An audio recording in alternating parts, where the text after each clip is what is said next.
సంవత్సరాల తరబడి ఎన్ని మందులు వాడినా మీ మోకాల నొప్పులు తగ్గట్లేదా? ప్రాణ పెయిన్ క్లినిక్ లో అత్యాధునిక చికిత్స. భూమి మీద నోకలుండాలే గానీ పులి నోట్లో తలపెట్టినా బతికి బయటపడొచ్చిన సామెత వినే ఉంటాం.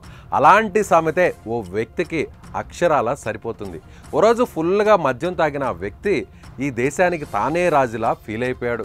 మనల్ని ఎవడరా ఆపేది అనుకున్నాడేమో కానీ తాగిన మైకంలో రైలు పట్టాలపై పడుకునేశాడు. సీన్ కట్ చేస్తే వేగంగా వచ్చిన రైలు అతని పైనుంచి ఒక్కసారిగా వెళ్ళిపోయింది.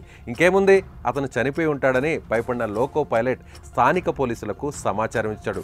వెంటనే సంఘటనా స్థలానికి చేరుకున్న పోలీసులు అక్కడ కనిపించిన సీన్ చూసి కంగుతిన్నారు.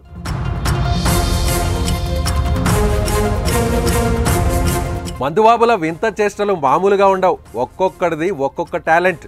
తాగిన మత్తులో హీరోలైపోతారేమో కానీ ఎవరికైనా ఎదురు వెళ్తుంటారు. కాలనాగును కూడా కాటేస్తా అనేంతగా రెచ్చిపోతుంటారు. తాగిన మైకంలో ఒకడు హై వోల్టేజ్ టవర్ ఎక్కి నిద్రపోతే మరొకడు ఫుల్గా తాగి రైల్వే ట్రాక్పై పడుకున్నాడు.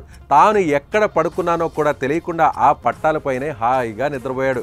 అయితే అదే సమయంలో ఓ ట్రైన్ అటువైపు నుంచి దూసుకొచ్చేసింది. ఆ తర్వాత ఏం జరిగిందో చూపించే వీడియో నెట్టిట్ట హల్చల్ చేస్తుంది.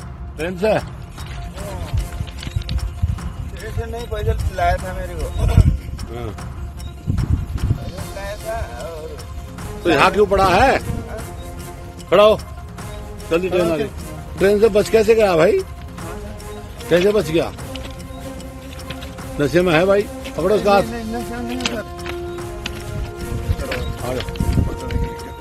ఉత్తరప్రదేశ్లోని బిజ్నోర్లో జరిగిన ఈ షాకింగ్ ఘటన సోషల్ మీడియాలో వైరల్గా మారింది. ఓ తాగుబోతు ఫుల్గా తాగేసి రైలు పట్టాలపై పడుకున్నాడు. అయితే అతని పైనుంచి రైలు వేగంగా దూసుకెళ్ళింది. ఇక అతడు కన్ఫామ్గా చనిపోయి ఉంటాడని భయపడిన లోకో పైలట్ వెంటనే స్థానిక పోలీసులకు సమాచారం అందించారు.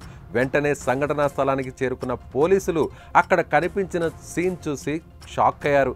మధ్యమత్తులో ఉన్న వ్యక్తి పట్టాలపై పడుకుని ఉండగా అతని పైనుంచి రైలు దూసుకెళ్ళిపోయింది. కానీ అదృష్టవశాత్తు అతడు తప్పించుకున్నాడు. అతడికి ఎలాంటి గాయం కూడా కాకుండా సురక్షితంగా పైకి లేచి వెళ్ళాడు. ఆ తర్వాత బహదూర్లోని నార్మల్ చెకప్ కోసం ఆసుపత్రికి తీసుకెళ్లారు.